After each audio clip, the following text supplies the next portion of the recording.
So let's bring in Chris Leslie. He is a Labour MP, Britain's opposition party, of course, and joins me now in the studio. Many thanks for joining us this evening.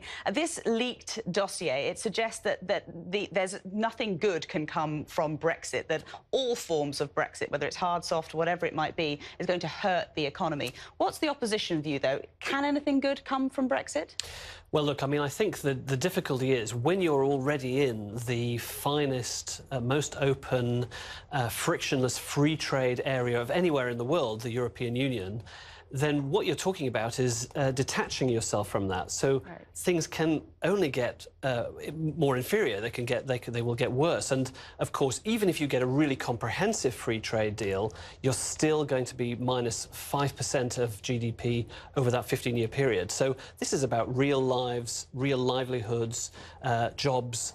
And that matters to people across the UK. And who do you blame, then, for the way things are going? Is this just down to the personnel who are actually carrying out the negotiations with Brussels? And if it is, then how would Labour, the opposition, do things differently? What would you do? Well, I've got to convince my front bench in the Labour Party to certainly commit to the single market, the customs union, all those components that we currently have, which have that trading environment that is frictionless, that is without tariffs. Now, that's an argument happening also in the Conservative Party. They've got members who, some want a hard Brexit, absolutely no deal. Some actually now saying maybe they agree with the customs union. So Parliament, I think, needs to come together, assert itself, not necessarily in the old party political tramlines. But you're saying you're having to convince your own front bench on this. So does that mean that there's no cohesive, coherent policy then from the official opposition in the country? Well, of course, after the referendum, a lot of the parties felt they, of course, want to respect the view of the public. Of course, since then, we've learned all sorts of things about the reaction from the European Union, the sort of deals that are on offer, and, of course, apparently today, this analysis, which we still haven't got published from the government, showing quite a precipitous damage to all of our economies. I think on reflection, if people want to think again, they see that this isn't going to be so good, they should be given the right to do that. So I think a lot of people are going to be talking about, should there be a final say on any deal that the Prime Minister comes Or should there be another referendum? Is that what you would like to see? Well, I think that's the question. Should the public have a chance to look at the actual deal? They didn't know what it was going to be during the referendum on the principle, but when they see the hard facts and the impact on the pound in their pocket, their incomes, they have a right in a democracy to think again. But then lots of people would say that everyone was exposed to what the economic forecasts were going to be before the Brexit referendum. And actually, a lot of those forecasts turned out to be incorrect because Britain's economy is actually in pretty good shape at the moment as things stand.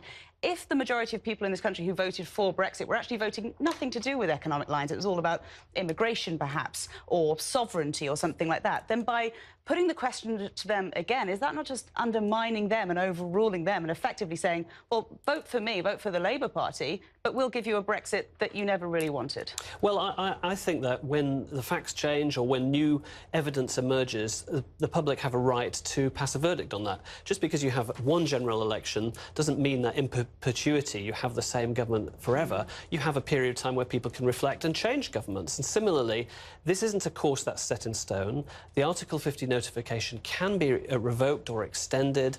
We still have... there's nothing inevitable about this.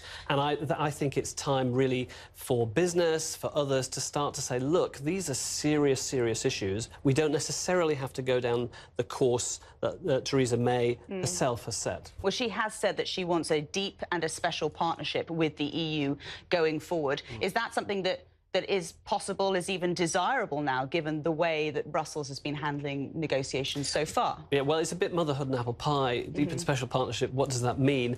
She's ruled out... she's put a red line around the single market and the customs union, of course, none of which was on the actual ballot paper in the referendum. I think that was premature. I think those things, at the very least, should be on the table. And that's why I think in Parliament, as the legislation's going through, starting in the House of Lords today, I think Parliament's going to come together and possibly even resolve, we want to stay in the customs union, we want to stay in the single market. Watch this space. OK, and in short, you definitely want all of these dossiers to be published right now. Transparency is crucial. OK, Chris Leslie, many thanks for joining us on the programme. We appreciate it.